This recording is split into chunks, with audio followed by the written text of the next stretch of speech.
You are now watching The Lee Gersman Show. What album will he review today? Stay tuned and find out. All right, Charles, how's it going? Hey, Lee Gersman Show, and I'm going to do that voice because we're doing something that I suggested. Yeah. And was pleasantly surprised that Mr. Lee Gersman said, sure, why not? Because, you know, I think I mean, you know how you are, to me at least. This is my impression of you about heavy metal. You like it, but you don't like people to know you like it. Am I wrong? Now, why would I want to admit it publicly? Exactly, Eddie Joe, see? But there's moments. You've done some. I like some, yes. Yeah. I even have done some. I know, and yeah. It's been a while. It's been quite a while. Well, I mean, I've written some. I've done some music. Oh, yeah. I don't doubt it. But this was my choice today. It is a band, spoiler, I like quite a bit. So what are we doing today on the Lee Gersman We're doing Show? Slipknot. I forget the whole title, but some of it is Volume 3. Yeah, Subliminal Messages, Volume 3 or That's whatever it. it is. Yeah. Yeah. And I was surprised that we jumped on doing some Slipknot. well, I have told you before that I like them. I know. I didn't know that. Now the world knows. Well, Boy. I think that they're one of the very few bands of that genre that I do like. Well, and I don't really like the other projects that the members have done outside of it, but I like that. all the Stone Sours. And Yeah, I don't like that. I mean, that kind of stuff. I haven't heard enough of that I liked a lot of. That's all. No, I would totally agree with that assessment. I think Stone Sour just fits with war and the shit. Yeah. Yeah, no, it's Slipknot for me. I've seen them a few times live, Lee, Yeah. and it's intense, very intense. And one of the things that drew me to these guys, well, I mean, I didn't really listen to them until I actually seen them live before I even heard a song. Huh. And the Oh, one moment. Wait a minute. My something happened. One minute. All right, I had to. Okay. you sound fabulous now, by the way. Whatever you did. Yeah. That's cool. Anyway, what? Seriously. Yeah, but why me?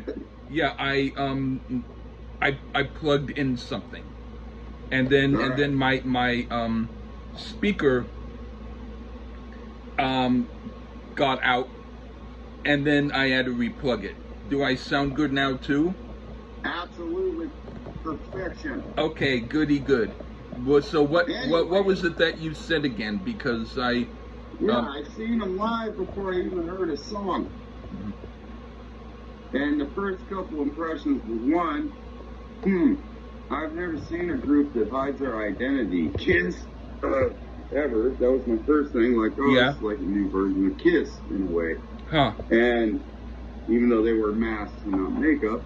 And two, my God, this fucking mosh pit's gonna kill me. Huh. That's what I thought. Hmm. And then, but I knew none of their songs. So it was just like hearing some dude going for hours, and you don't know what the hell they're singing, but Yeah. I was struck by the intensity of it. Yeah. And I seen them at Ozfest on the second stage. So it was a very small-ish venue, and it was something else. That's all I can tell you. And then, then I started deep diving at the time on their stuff, and then I seen them on the All Hope Is Gone tour. And I actually used some songs this time. Mm-hmm. That was fun. I've never, that's the thing. I don't mind going to gigs when you don't know anything, but it can be a little weird because you don't really know what. Okay, it's cool, but you know what I mean? I don't know. I'm one of those guys. I like to know a song or two at least, But the second time was even more intense than the first time. And they put on a whale of a show. That much I can tell you. Yeah. But they're like new metal-ish. Yeah. They kind of got away with it with latter albums, and I think it started here on Volume 3. Yeah. The first two albums was self-titled, and then Iowa, which is considered maybe their greatest. Some people might point to this one. I don't. Yeah. But the great Rick Rubin produced this album. The only time they worked with him. And 9-man outfit out of Iowa, the state. Yeah. And I guess all that corn will make you bored to the death of making pulverizing metal or whatever you look at this as. I cannot say I hate all of Korn, but I will also say that I purposefully feel much proud of myself if I stop listening to a Korn album before it reaches the middle part. Yeah. Yeah. Well, I'm not going to recommend a Korn album on the Lee Gershman show. I enjoy them, but not Linkin Park. I'm not a big Linkin Park guy. I'm very hit and miss on new metal, to be honest. Yeah, very, very hit and miss. I actually like that weird Linkin Park album that they say sounds like Lawrence Welk, which is strange. I don't know that one. Yeah. But I do know the one with Jay-Z. I like that one. But, yeah. And that's just their songs mixing Jay-Z songs. Yeah. But I've grown to not despise Limp Bizkit because I'm getting old and I've hit my head a few times. But they're also not that great either. Yeah. I've grown to not despise them the way I used to. I'm kind of like that. Yeah, I mean, I've heard worse, I've heard better. But, no, I didn't literally mean the band Korn. I said these guys are from Iowa with nothing but corn around them. Oh! The actual corn. Sorry. Like actual corn, but it's okay because it kind of makes sense because new metal's new metal. Korn were, in my opinion, the original new metal group. A lot of fans would copy that.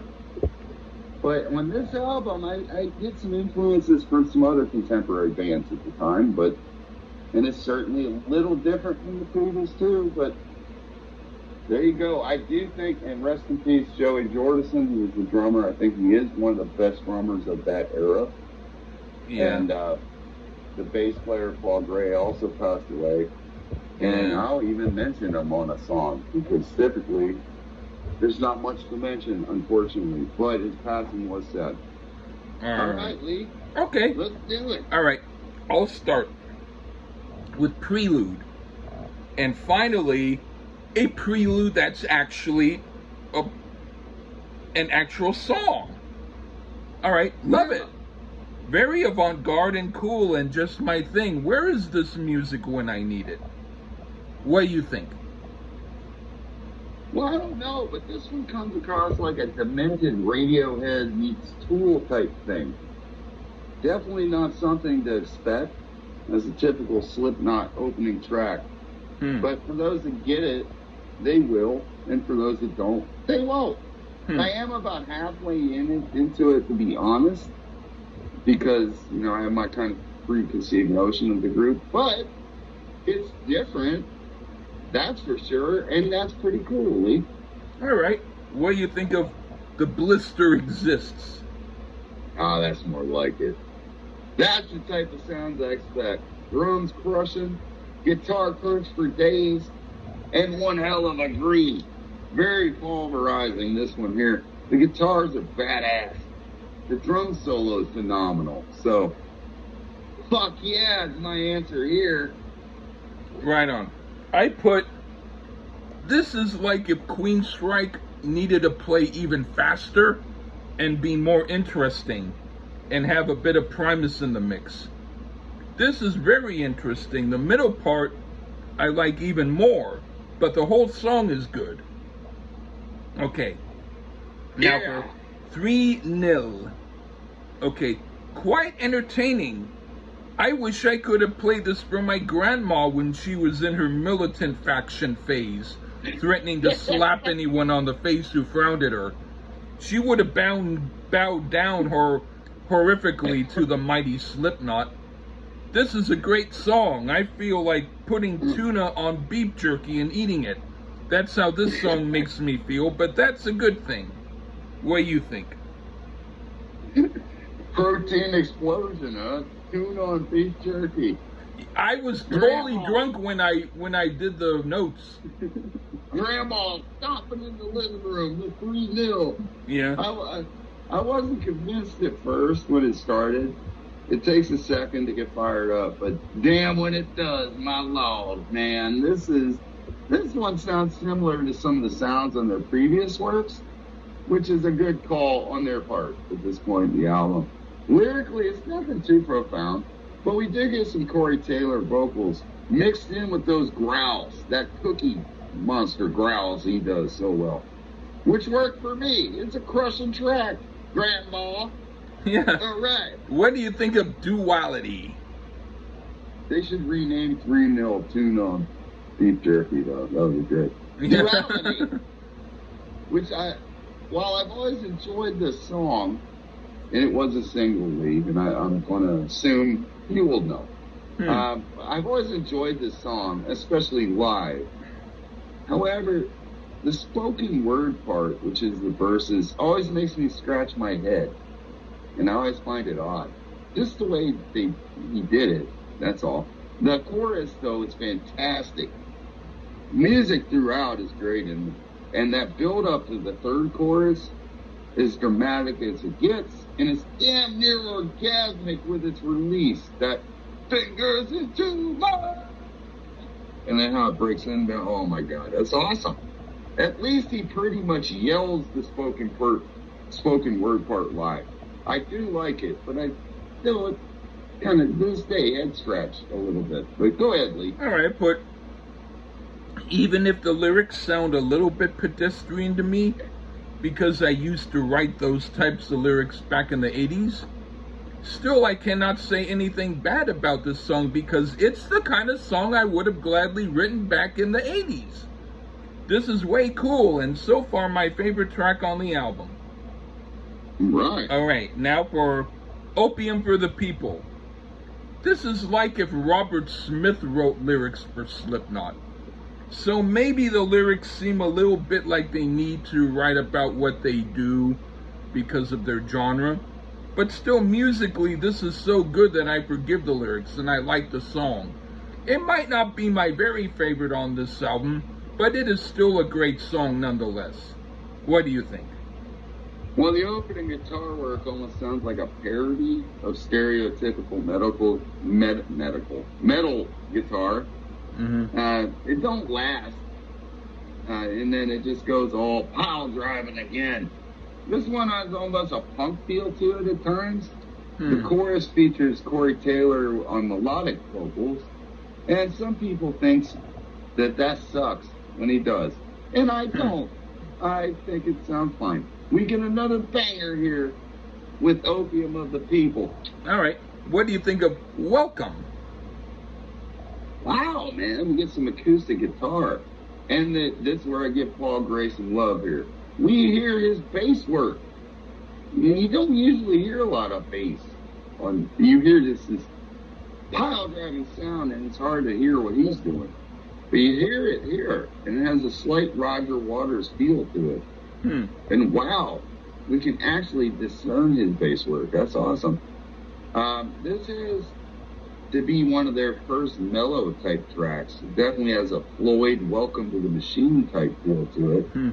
Maybe Rick Rubin's influence came through here, even though they said he just laid on the couch the whole time. I dig it, but seems more like a Stone Sour type of thing. I like this song too. If I had to pick a song that was ever so slightly less my favorite than the others, this might qualify because of the lyrics, but musically everything so far is up to par and I'm digging it. Alright, now for Vermilion. Welcome. That was what I said about Welcome. Oh, well, you like Circle, I guess, too. And then I can say welcome.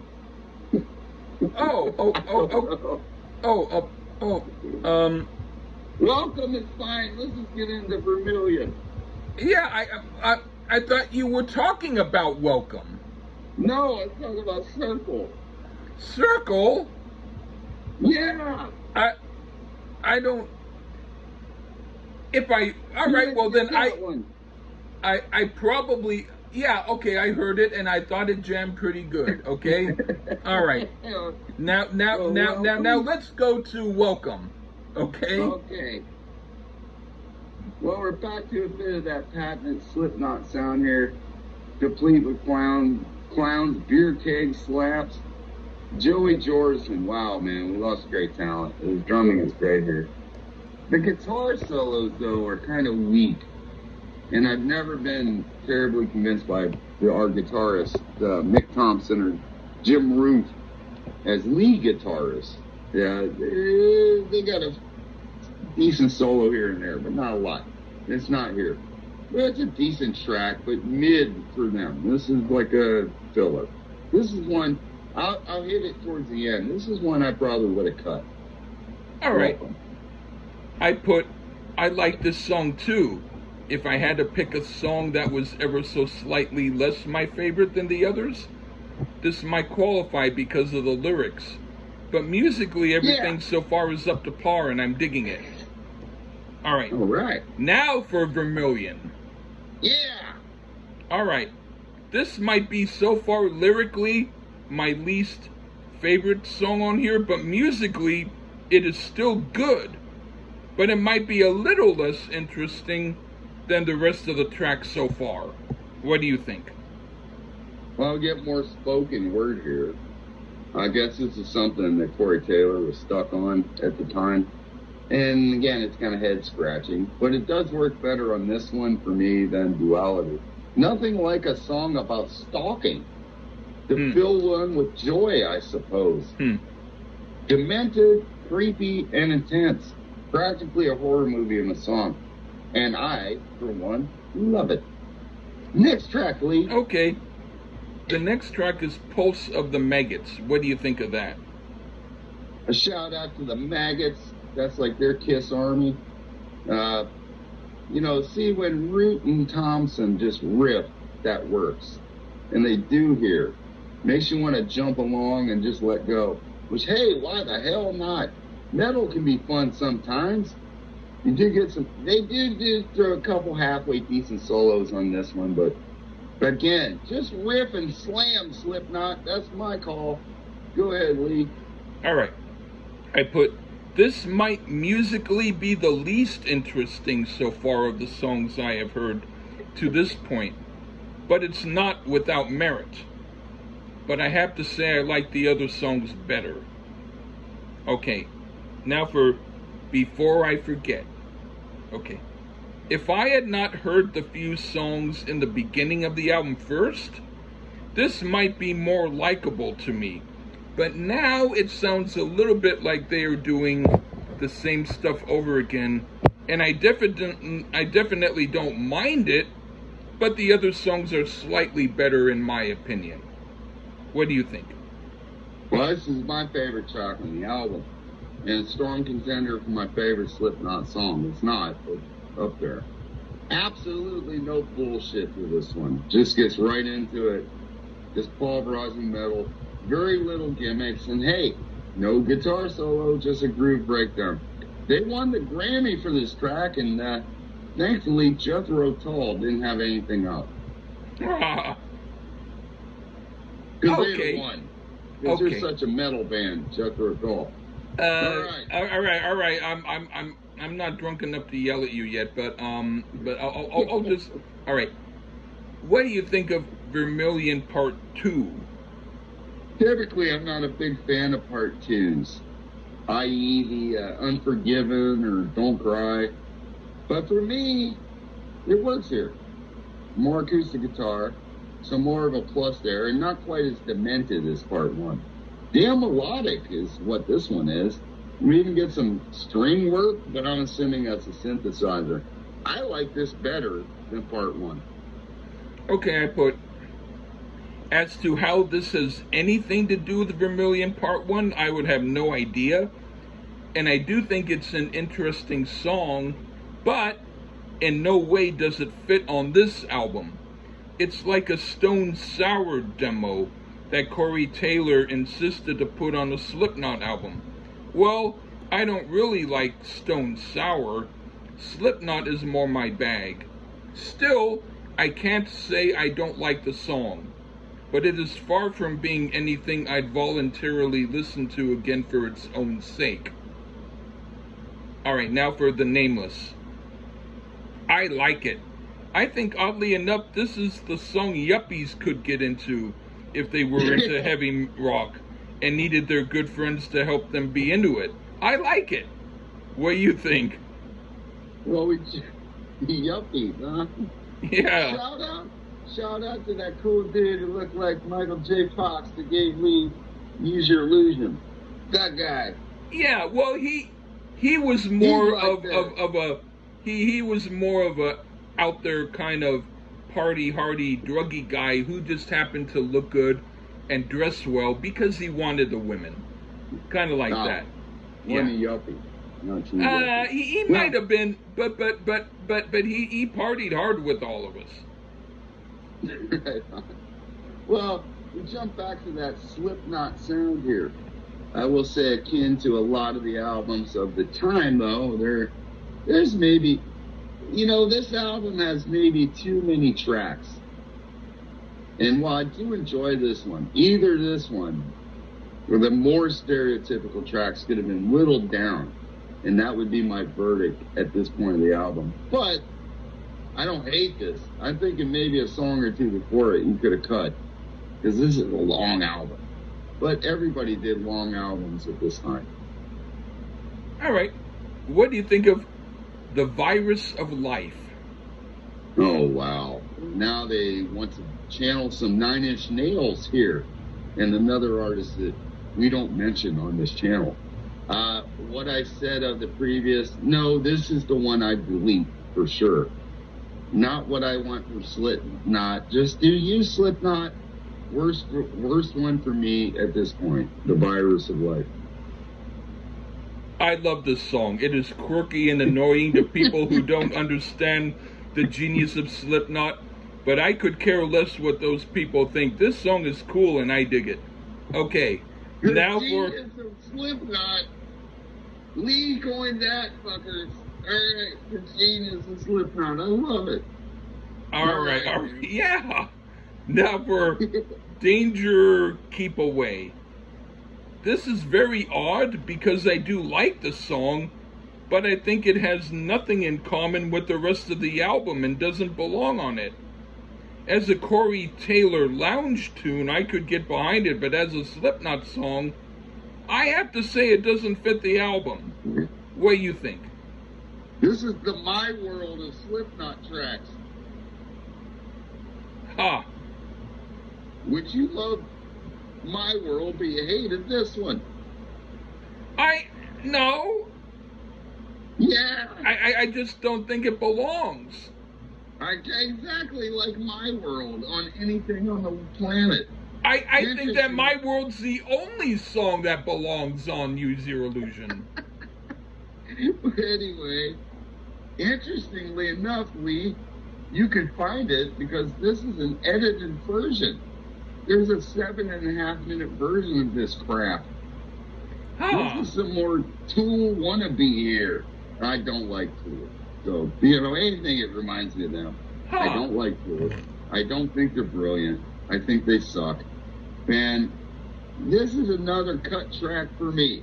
So I cut this, The Virus of Life, probably Pulse of the Maggots, who I don't hate. You'd have a perfect album. It's really long. But then we go out on the album with a popcorn fart here.